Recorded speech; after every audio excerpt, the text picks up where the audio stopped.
When was the last time you heard about someone having polio? Or someone dying from smallpox? In this day and age, the chances of hearing something like that are pretty slim.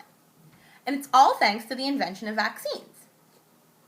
As a pharmacy technician, I am asked on a daily basis about vaccines and their side effects. In order to better answer the questions I'm asked, I've done quite a bit of research. I'm sharing the information that I've gathered in my research with you in order to help you make an educated opinion about vaccines by telling you a little bit about the history of vaccines, the types of vaccines, and the pros and cons that people consider before they decide whether or not it's beneficial for them to receive a vaccine or not. To begin, I'm going to start off by telling you what a vaccine is. A vaccine is a biological preparation that improves immunity to certain diseases. The first vaccine was introduced in 1796 to fight off smallpox. Since then, the Center for Disease Control has recorded that 760 vaccines have been introduced worldwide in order to fight off a variety of different diseases. According to the National Institute of Allergy and Infectious Diseases, there are 7 different types of vaccines. The first being killed vaccines, which are previous virulent microorganisms injected in the body to help fight off diseases.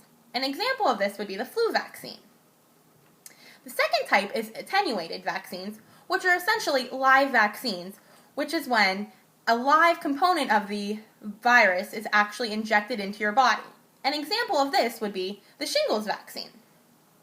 The third type of vaccines are toxoid vaccines. They are made from toxic compounds that cause illnesses. The fourth type is subunits vaccines, which use a fragment of the microorganisms that are used in killed vaccines in order to fight off diseases. Another type is conjugate vaccines, which use bacteria to help fight off diseases. Valence vaccines are similar to killed and subunit vaccines, but they only target a small part of each disease. And the final type are experimental vaccines, which are obviously vaccines that are in the works right now to combat a variety of different things, including HIV. After these vaccines are received, there are 2 different types of immunity that develop. The first being active immunity, which is when the vaccine is injected into the body and your immune system produces antibodies to fight the disease off.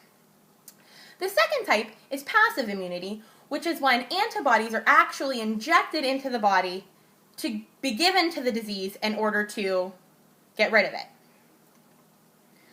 Now that you have a brief understanding of vaccines and their types and how they work, we're going to talk about how they've impacted life. There are many pros to receiving vaccines. The largest one is probably worldwide eradication of certain diseases. As of right now, the only disease that is seen as being completely eradicated worldwide is smallpox, and that occurred in 1981. Currently, polio and measles are targets of their own worldwide eradication campaigns.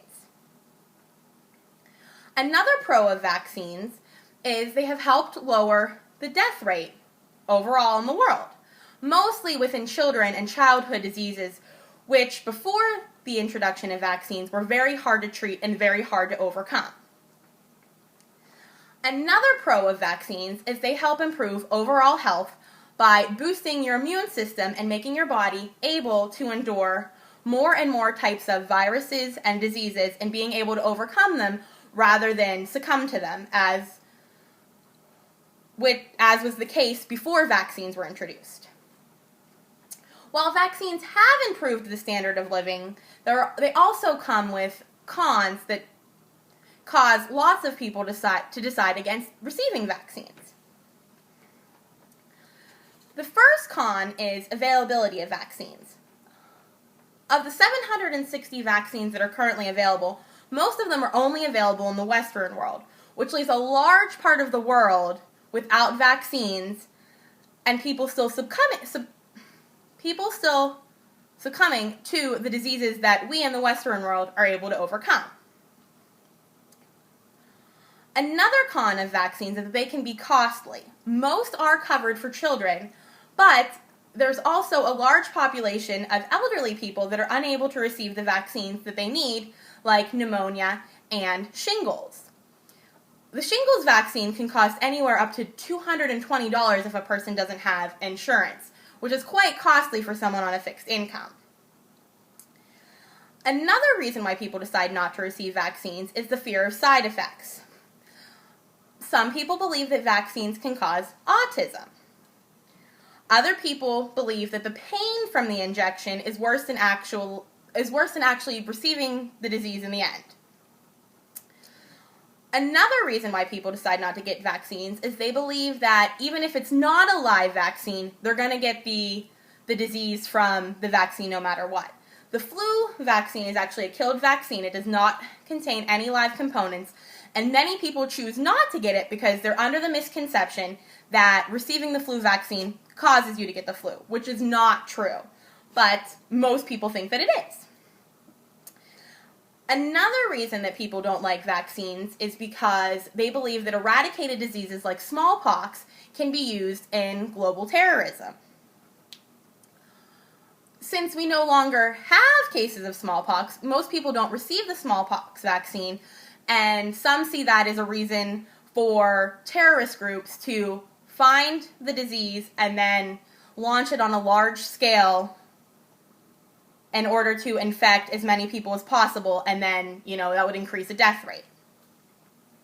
And the last few minutes, you've heard about vaccines. I've given you a brief history of the development of vaccines, as well as the different types and their pros and cons.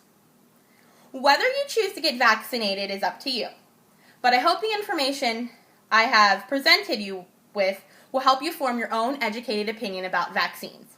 Thank you.